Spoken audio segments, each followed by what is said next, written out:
बड़ी खबर आपके सामने। तमिलनाडु और पश्चिम बंगाल में कुल 8 संदिग्ध गिरफ्तार किए गए हैं। तमिलनाडु के तिरुप्पुर से 6 संदिग्ध गिरफ्तार। दिल्ली पुलिस की स्पेशल सेल ने बड़े ऑपरेशन को अंजाम दिया है। तमिलनाडु और पश्चिम बंगाल से 8 संदिग्ध गिरफ्तार किए गए। इन्हें दिल्ली लाया गया है। संदिग्धों से 8 मोबाइल, 16 सिम कार्ड बरामद किए गए। आतंकी संगठनों के समर्थन में पोस्ट करने के आरोप इन लोगों पर है।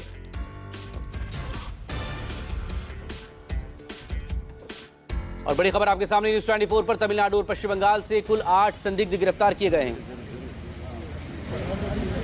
दिल्ली पुलिस की स्पेशल सेल की तरफ से ये बड़ी कार्रवाई अंजाम दी गई।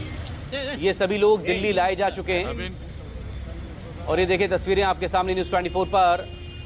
संदिग्धों से 8 मोबाइल, 16 सिम कार्ड बरामद किए गए। दरअसल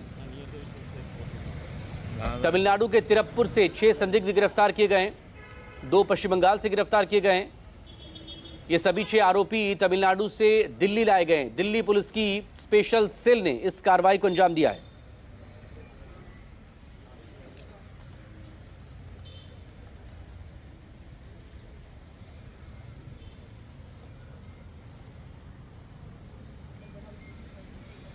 और बड़ी खबर इन तस्वीरों के जरिए तमिलनाडु के तिरुप्पुर से 6 संदिग्धों की गिरफ्तारी हुई है। तमिलनाडु पश्चिम बंगाल से गिरफ्तारी हुई। आतंकियों के 8 मददगार गिरफ्तार किए गए हैं। इन पर आरोप यही है कि इन्होंने ये आतंकी संगठनों के समर्थन में पोस्ट किया करते थे। सभी पर पाकिस्तानी खुफिया एजेंसी ISI और बांग्लादेश के आतंकी संगठनों के इशारे पर देश में बड़ी आतंकी साजिश रचने के आरोप भी हैं।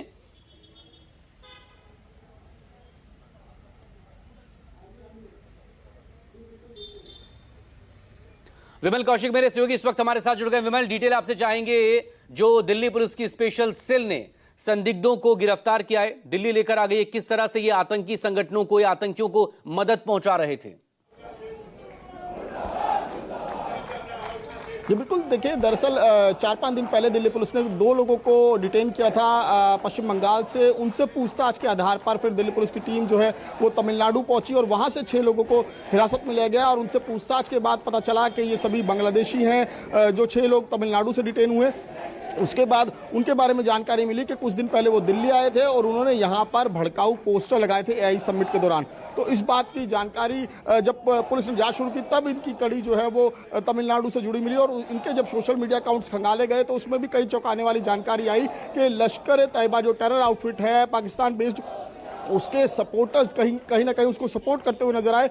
और उस तरह के मैसेज इन्होंने वायरल किए, जिसके बाद पुलिस ने कल तमिलनाडु पुलिस की मदद से इनको तमिलनाडु से डिटेन किया और इनको वहां पर पेश करके फिर दिल्ली पुलिस की स्पेशल सेल लेकर आ रही है। और इनसे पूछताछ की जाएगी क्या ये स्लीपर सेल के जो टेरर आउटफिट है लश्कर तैयबा, उसके स्लीपर सेल के रूप में यहाँ पर काम कर रहे थे। क्या इनकी साजिश थी, क्या इनकी, क्योंकि कल ही इस तरह का एक अलर्ट आया था कि जो दिल्ली के लाल किला और गौरीशंकर मंदिर है वो टारगेट पर है आतंकियों के, वहां पर बम धमाके की साजिश है। तो क्या ये भी उसी प्लॉट का हिस्सा है? तमाम चीजें हैं जो पुलिस अब जो इन्वेस्टिगेशन पुलिस की चल रही है और इंटेरोगेशन होगी तमाम लोगों की, 8 लोगों को जो आसपास बिठाकर उनसे पूछताछ की जाएगी। उसके बाद इस मामले में कुछ और खुलासे हो सकते हैं। लेकिन ये जरूर है कि एक बड़ा नेटवर्क था जिसे पुलिस ने बस्ट किया है। और खासकर जिस तरीके से ये बांग्लादेशी इनकी पता चला है कि बांग्लादेशी नेशनल और फर्जी आधार कार्ड और फर्जी डॉक्यूमेंट्स इन्होंने तैयार करवा लिए थे और वहां पर तमिलनाडु में ये पिछले कई दिनों से छुपकर रह रहे थे और लगातार देश विरोधी गतिविधियों में इनकी सक्रियता दिखी है। जी विमल, मेरे साथ आप बने रहेगा।